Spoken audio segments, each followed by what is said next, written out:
Kajian Islam. Wahai Muhammad, jika engkau mau, aku akan menimpakan akhsabain. Kalau engkau mau, aku timpit mereka di antara gunung ini. Kalau kita di posisi Nabi SAW, gimana kira-kira? Sikat. Kan begitu kan? Kalau bisa semuanya, ayam-ayamnya, semut aja dimatikan semua, jangan tersisa. Itu kita. Alhamdulillah Nabi itu bukan kita. Subhanallah. Jadi kalau ada orang dizolimi, teman-teman semuanya dizolimi, ya kemudian dia nggak membalas karena lemah, ya itu biasa. Biasa nggak? Mau dimana mau dibalas? Badan kita segini, yang zolimi kita badannya sebesar ini. Iya, yang zolimi kita hartanya banyak, yang zolimi kita pasukannya banyak, ya kita nggak membalas, biasa nggak? Saya harus bersabar. Mulutnya sabar, dalam hatinya awas ya, nanti kalau aku nanti habis gini, kan gitu. Ini nggak dianggap sabar, karena sabar itu selain dengan lisan, juga dengan tangan, juga dengan hati, itu sabar. Tapi Nabi malaikat yang menawarkan kepada Rasulullah, bukan Kopassus, ya, bukan pasukan elit TNI atau pasukan elit polisi. Yang menawarkan bantuan kepada Nabi SAW adalah malaikat. Yang kita tahu bagaimana besarnya malaikat. Iya, besarnya malaikatnya Allah. Seperti disebutkan dalam hadis, malaikat Jibril memiliki 600 sayap, dan satu sayap malaikat Jibril itu bisa menutup ufuk alam semesta. Satu sayap malaikat Jibril. Kira-kira ya, Taif kan kecil itu. Dibandingkan dengan sayap malaikat Jibril, kira-kira dengan berapa lembar sayapnya saja tuh habis sudah. Jadi begitu. Dan malaikat Jibril bukan satu-satunya malaikat yang paling besar yang dimiliki oleh Allah Subhanahu wa taala. Namun para hadirin dan hadirat rahimani wa rahimakumullah, apa yang disampaikan oleh Nabi kita sallallahu alaihi wasallam, Nabi berkata, bal arju ayyukhrijallahu min aslabihim man ya'budullahu wahdah la yusyriku bihi syai'a. Jangan engkau adab mereka, namun aku berharap supaya Allah Azza wa Jalla melahirkan dari anak keturunan mereka orang-orang yang beribadah kepada Allah semata dan tidak mempersekutukannya dengan apapun. Subhanallah. Dan kesabaran Nabi Muhammad sallallahu alaihi wasallam, para hadirin dan hadirat rahimani wa rahimakumullah, kemudian Allah menjadikan penduduk Taif orang-orang yang beriman kepada Allah Rabbul Alamin. Inilah yang harus dimiliki oleh seorang dai. Inilah yang harus dimiliki oleh seorang yang menyeru kepada kebaikan. Kalau dia adalah orang-orang yang memang murni mengikuti Nabi SAW, dia akan bersabar sebagaimana bersabarnya Rasulullah mengajak umat kepada kebaikan. Dan terkhusus keluarga dan orang-orang yang terdekat dengan kita. Dan terkhusus lagi para hadirin dan hadirat rahimani wa rahimakumullah adalah ibu dan ayah kita. Ketika kita berhadapan dengan kedua orang tua kita, bisa saja kita di posisi yang benar, bisa saja. Bisa saja apa yang kita ucapkan adalah hak dan apa yang mereka lakukan adalah sebuah kebatilan, bisa saja. Tetapi apapun kebenaran yang ada pada dirimu, al-haq yang kau pegang, dan kebatilan yang ada pada dirinya, tetap engkau tidak boleh mencelanya, tetap engkau tidak boleh menghardiknya, tetap engkau tidak boleh mengatakan kepadanya. Dan itu masuk dalam keumuman firman Allah, wa qadha rabbuka alla ta'budu illa iyyahu wa bil walidaini ihsana. Dan Allah Subhanahu wa taala memerintahkan kalian untuk beribadah hanya kepada Allah, dan kepada kedua orang tua kalian hendaknya kalian berbuat baik. Dan ayat ini sifatnya mutlak para hadirin dan hadirat. Apakah ayatnya, apakah ayat ini, apakah orang tuanya orang yang soleh atau salehah, ataukah orang tuanya orang yang jauh dari Allah, atau bahkan orang tuanya orang kafir, tidak boleh dia membentak-bentak kedua orang tuanya. Iya. Dan ini contoh datang diriwayatkan dari Abu Hurairah radhiyallahu taala anhu. Abu Hurairah termasuk sahabat yang akhir-akhir masuk Islam, dan beliau memiliki seorang ibu musyrikah. Siapa ibunya? Musyrikah, musyrik. Setiap saat Abu Hurairah radhiyallahu taala anhu beliau mengajak ibunya kepada Islam. Beliau tidak pernah berputus asa. dan beliau tetap menjadi anak yang baik kepada ibunya walaupun ibunya adalah seorang musyrikah. Setelah sekian lama Abu Hurairah mengajak ibunya masuk Islam, terdengarlah kalimat yang sangat menyakitkan hati Abu Hurairah radhiyallahu taala anhu. Di mana ibu Abu Hurairah mencela Nabi sallallahu alaihi wasallam. Tidak ada manusia yang paling dicintai oleh Abu Hurairah dibandingkan Rasulullah sallallahu alaihi wasallam. Kemudian yang kedua, inilah ibunya yang melahirkannya antara hidup dan mati, mengandung dirinya, membesarkan dirinya, sehingga hal yang simalakama buat Abu Hurairah radhiyallahu taala anhu. Namun pelajaran yang bisa kita petik para hadirin, Abu Hurairah tidak sama sekali mencela ibunya. Ya, tidak terkeluar kalimat-kalimat yang kotor dari ibunya. Padahal ibunya mencela manusia yang paling beliau cintai. Tapi beliau memilih solusi yang terbaik untuk dirinya, untuk ibunya. Beliau mendatangi Nabi Muhammad sallallahu alaihi wasallam dan kemudian berkata, "Ya Rasulullah, aku mendengar kalimat yang sangat menyakitkan dari ibuku ya Rasulullah.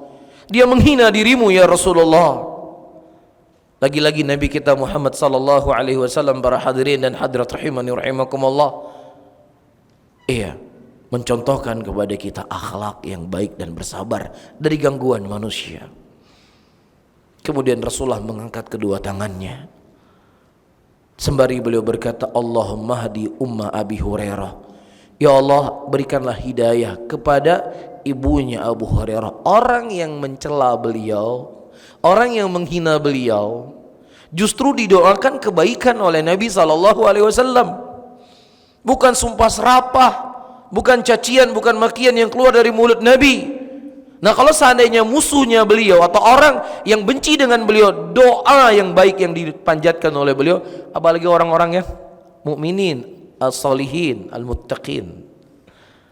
Kemudian pulang Abu Hurairah radhiyallahu taala anhu. Singkat cerita, masuklah Abu Hurairah radhiyallahu taala anhu menemui ibunya. Kemudian ibunya mengucapkan, "Asyhadu an la ilaha illallah wa asyhadu anna Muhammad Rasulullah." Buah dari kesabaran, buah dari akhlak yang baik, buah dari ketekunan Abu Hurairah untuk selalu mengajak ibunya dalam kebaikan. Akhirnya ibunya mengucapkan dua kalimat syahadat. Kemudian dia kembali kepada Nabi SAW juga dalam keadaan menangis. Tadi menangis dalam keadaan sedih, ini menangis dalam keadaan bahagia. Dan Abu Hurairah berkata, ya, hari yang paling indah buat Abu Hurairah ketika beliau berkenal dengan Nabi SAW dan kemudian beliau mengucapkan syahadat. Dan yang kedua yang paling membahagiakan Abu Hurairah, hari di mana ibu yang sangat beliau cintai yang musyrikah itu mengucapkan dua kalimat syahadat. Subhanallah. Disebutkan juga di sana para hadirin dan hadirat, seorang ulama, beliau seorang ulama besar, alul hadis, alul fikih. Dia punya ibu yang ibunya memang agak, namanya ibu-ibu kan. Ya. Suatu hari ibunya berkata, "Wahai anakku, itu pemimpin meminta engkau menjadi hakim. Kamu terima permintaannya." Ya. Beliau, para hadirin dan hadirat, cuma menundukkan wajahnya. Dia tundukkan wajahnya, dia tidak melihat wajah ibunya dan tidak menjawab apapun. Ini ulama besar. Kita baru tahu bid'ah sedikit, baru tahu syirik sedikit, baru tahu hukum sedikit. Masya Allah. Ketika berhadapan dengan orang tua seperti Syekhul Islam, berhadapan dengan orang tua seperti Imam Ahmad, seperti Alul Fikih, ini bid'ah ini. Ini gak boleh ibu. Ibu udah tua, sebentar lagi mati. Naudzubillah. Beliau bisa menerangkan dan menjelaskan hukum doror yang akan beliau dapatkan ketika beliau duduk sebagai hakim. Tapi beliau seorang anak, ini ibunya. Dia bisa mengajarkan ulama besar di majelis beliau. Beliau bisa mengajarkan alul hadis. Beliau bisa berbicara di depan ribuan muridnya dari kalangan para ulama. Tapi ini ibunya. Ini wanita terhormat, ini wanita yang mulia. Nggak bisa sembarangan saya berbicara. Kan seperti itu. Dia tundukkan wajahnya. Dia tidak menjawab apapun, para hadirin dan hadirat rahimani wa rahimakumullah. Ini menunjukkan kepada kita dakwah itu butuh kesabaran. Ya, terkhusus kepada kedua orang tua kita. Ketika Mus'ab bin Umair radhiyallahu taala anhu memiliki segala fasilitas dalam kehidupannya, segalanya beliau punya, karena memang ibunya orang kaya raya. Ibunya orang kaya raya. Sampai-sampai Nabi SAW berkomentar halusnya kulitnya Mus'ab bin Umair. Nabi berkomentar kulitnya, berkomentar rapinya rambutnya Mus'ab bin Umair radhiyallahu taala anhu. Ya, singkat cerita Mus'ab bin Umair masuk Islam, dan singkat cerita lagi ibunya mengetahui kalau dia masuk Islam, dan kemudian ditarik semua fasilitas dari Mus'ab bin Umair radhiyallahu taala anhu. Yang ibunya tadi berharap agar Mus'ab bin Umair bisa kembali kepada agama kekufurannya. Kemudian ibunya mengancam Mus'ab bin Umair dengan cara dia tidak akan pernah makan dan minum dan akan berdiri di terik matahari supaya dia mati. Antum lihat bagaimana kondisi Mus'ab bin Umair. Ini kan kondisi yang berat. Yang pertama, ini adalah keyakinan dia kepada Allah yang harus dia jalani. Yang kedua, ini ibunya, dia harus berbuat baik kepada ibunya. Apa beliau katakan? Wahai ibuku, kalau seandainya engkau memiliki nyawa lebih dari satu, wahai ibuku, aku tidak akan pernah meninggalkan agama ini. Aku tetap akan berada di atas agama Nabi Muhammad SAW walaupun engkau hidup dan mati lagi. Tapi engkau tetap ibuku yang aku cintai. Engkau tetap ibuku yang harus aku muliakan, yang harus aku hormati. Tapi Allah Subhanahu wa taala lebih aku cintai. Tidak ada kalimat-kalimat yang kotor, tidak ada kalimat-kalimat yang mencela atau yang semisalnya. Kesabaran demi kesabaran, dan itulah yang mereka ambil dari Nabi kita Muhammad sallallahu alaihi wasallam. Para hadirin dan hadirat, dari muqaddimah yang saya sebutkan ini menunjukkan kepada kita dakwah itu adalah ibadah yang sangat mulia, ibadah yang sangat agung. Bahkan Allah Subhanahu wa taala menyebutkan ayat di dalam Al-Qur'anul Karim, "Wa man ahsanu qawlan mimman da'a ilallah." Siapa yang lebih baik ucapannya dibandingkan orang-orang yang menyuruh manusia kepada Allah. Bahkan Allah menjadikan umat Nabi Muhammad sebaik umat yang ada di muka bumi ini, dikarenakan mereka mengemban sebuah tugas yang sangat mulia. Kuntum khaira ummatin ukhrijat linnas ta'muruna bil ma'ruf wa tanhauna 'anil munkar. Kalian adalah sebaik-baik umat yang dikeluarkan oleh Allah Subhanahu wa taala kepada manusia, yang kalian mengajak manusia kepada yang ma'ruf dan mencegah manusia kepada perkara yang mungkar. Maka dalam sebuah ayat Allah menyebutkan dari sekian banyak amalan-amalan soleh, Allah kedepankan amal ma'ruf nahil munkar di atas amalan-amalan yang lainnya. Al-mu'minuna wal mu'minat ba'dhum awliya'ul ba'd ya'muruna bil ma'ruf wa yanhauna 'anil munkar. Orang mukminin dari kalangan laki-laki dan mukminat, mereka saling bersaudara antara satu dengan yang lainnya, dan mereka adalah sifat mereka yang mengajak manusia kepada perkara yang ma'ruf dan mencegah manusia dari perkara yang mungkar. Dan tidak ada di antara pahala yang paling besar para hadirin dan hadirat rahimani wa rahimakumullah kecuali orang-orang yang mereka fokus dengan menyebarkan kebaikan di tengah umat Islam. Kita bisa bayangkan berapa pahala yang didapatkan oleh Abu Hurairah radhiyallahu taala anhu ketika beliau mendengar hadis dari Nabi sallallahu alaihi wasallam tentang salat duha. Dari semenjak Abu Hurairah meriwayatkan hadis ini dari Nabi, dan kemudian hadis ini tersebar dari Abu Hurairah radhiyallahu taala anhu, sudah berapa juta, ratus juta manusia salat duha. Kita cerita satu amalan saja. Sudah berapa ratus juta kira-kira orang salat duha? Sudah berapa ratus miliar rakaat salat duha yang dilakukan oleh manusia semenjak hadis ini teriwayatkan sampai detik ini, dan semuanya mengalir pahalanya kepada Abu Hurairah radhiyallahu taala anhu. Jadi beliau meninggal tapi perusahaannya itu ada di mana-mana. Perusahaan Abu Hurairah itu ada di seluruh dunia. Ada di Indonesia, ada di Jakarta, ada di Aceh, bahkan di gunung pun ada perusahaan Abu Hurairah di sana. Perusahaan yang mengalirkan kepada beliau pahala dari amalan yang dilakukan oleh manusia karena ilmu yang beliau sebarkan. Tetapi sebaliknya, orang-orang yang mereka menyebarkan kebatilan, menyebarkan kesesatan. Kita bisa bayangkan kalau orang pendiri Syiah Abdullah bin Saba yang menuhankan Ali bin Abi Thalib, dia mengajak manusia mencintai Ahlul Bait dengan versinya dia ya, yang kemudian diikuti oleh manusia sampai detik ini.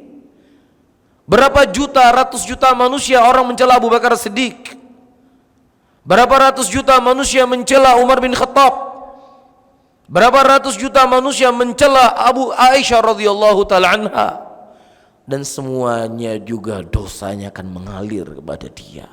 Subhanallah wa ni'mal wakil. Sehingga para hadirin dan hadirat rahimani wa rahimakumullah, di dalam kita berdakwah, yang pertama kali yang harus kita bekali adalah ilmu. Ya, jangan sampai kita mengajak manusia kepada sunnah padahal itu bukan sunnah, atau jangan sampai kita mengajak manusia itu bukan sunnah padahal itu apa? Sunnah Rasulullah sallallahu alaihi wasallam. Ketika saya berbicara dalam bab-bab seperti ini, para hadirin dan hadirat, ini bukan untuk fulan, bukan untuk alan, ini untuk kita semuanya. Karena sadar ataukah tidak sadar, kita sering menafikan sesuatu dari Nabi sallallahu alaihi wasallam padahal itu adalah perbuatan Nabi, dengan dalih karena kita nggak pernah tahu, kita nggak pernah dengar, kita nggak pernah baca, kita nggak pernah mendengar guru kita menjelaskan demikian, berarti itu tidak ada sunnahnya dari Nabi. Sering kita demikian, sadar ataukah kita tidak sadar.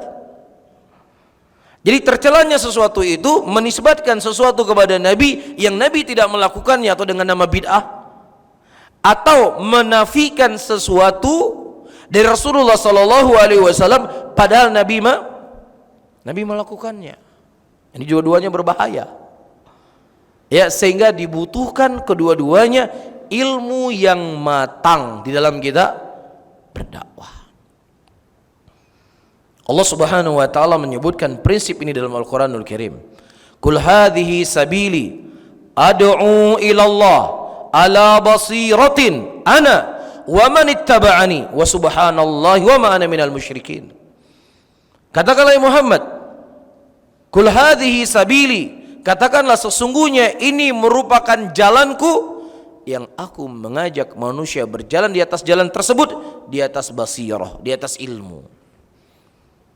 Ya, bukan di atas dugaan-dugaan, bukan di atas perasaan. Ya, saya contohkan para hadirin dan hadirat rahimani rahimakumullah, hal yang cukup sering saya sampaikan di kajian dan saya ulangi lagi di pagi hari ini. Ilmu itu kan harus diulang-ulang, yang sering diulang-ulang saja lupa, apalagi nggak pernah diulang-ulang. Makanya Allah ketika menyebutkan ayat fadzakir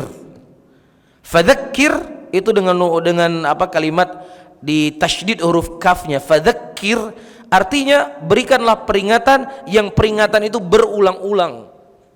Jadi bukan sekali.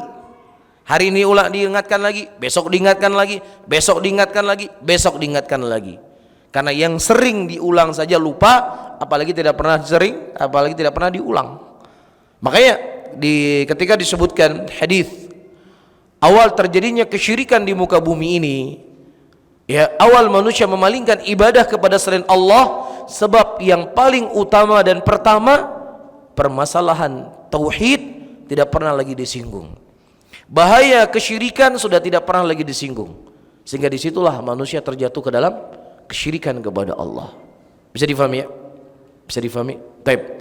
Para hadirin dan hadirat rahimani wa rahimakumullah, saya sebutkan contohnya dulu sebelum kita bahas hal yang lainnya. Permasalahan ketika seseorang itu berdoa pada kunut menolak bala. Kalau kita melihat saudara-saudara kita muslimin, ketika dia berdoa menolak bala, dibalikkan tangannya atau enggak?